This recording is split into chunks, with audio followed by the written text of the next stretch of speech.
UP BJP వ్యతిరేకత చంద్రబాబుకు అవకాశం. ఉత్తరప్రదేశ్లో బీజేపీ గ్రాఫ్ పడిపోయింది. గత ఎన్నికల్లో 67 స్థానాలు గెలిచిన బీజేపీ ఈసారి 33 స్థానాలతో సరిపెట్టుకోవాల్సి వచ్చింది. దీంతో బీజేపీ బలం కేంద్రంలో పూర్తిగా తగ్గిపోయింది. ఇదిలా ఉండగా ఎన్డీఏలో భాగంగా ఉన్న చంద్రబాబు ఆంధ్రాలో విజయదుందుబి మోగించారు. దీనితో ఎన్డీఏకి దక్కవలసిన మ్యాజిక్ ఫిగర్ దక్కినట్లయింది. కేంద్రంలో చంద్రబాబు చక్రం తిప్పడానికి ఛాన్స్ వచ్చింది. అసలు యూపీలో బీజేపీకి ఏమైంది? ఎందుకు సీట్లు తగ్గాయి? బీజేపీకి సీట్లు తగ్గటంలో క్యాస్ట్ పోలరైజేషన్ ఫెయిల్ అయింది. అదే సమయంలో సమాజ్వాద్ పార్టీ అఖిలేష్ యాదవ్కి వర్కౌట్ అయింది. దీనితో ఎస్పీకి 37 సీట్లు వచ్చాయి. బీజేపీకి 33 సీట్లు మాత్రమే దక్కాయి. అంతేగాక యోగికి మోడీకి గ్యాప్ ఉందని వార్తలు షికార్లు చేశాయి.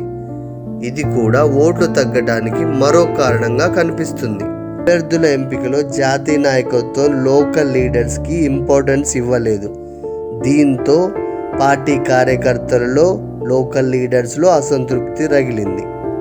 దీనితో పాటు అగ్నివీర్ స్కీమ్ పేపర్ లీకేజీల పట్ల యూత్లో వ్యతిరేకత మొదలైంది. మోడీ మ్యాజిక్ ఇంపార్టెన్స్ ఇచ్చి లోకల్ లీడర్స్ని నిర్లక్ష్యం చేశారు. ఇదే బీజేపీ గ్రాఫ్ పడిపోవడానికి మరో కారణమైంది.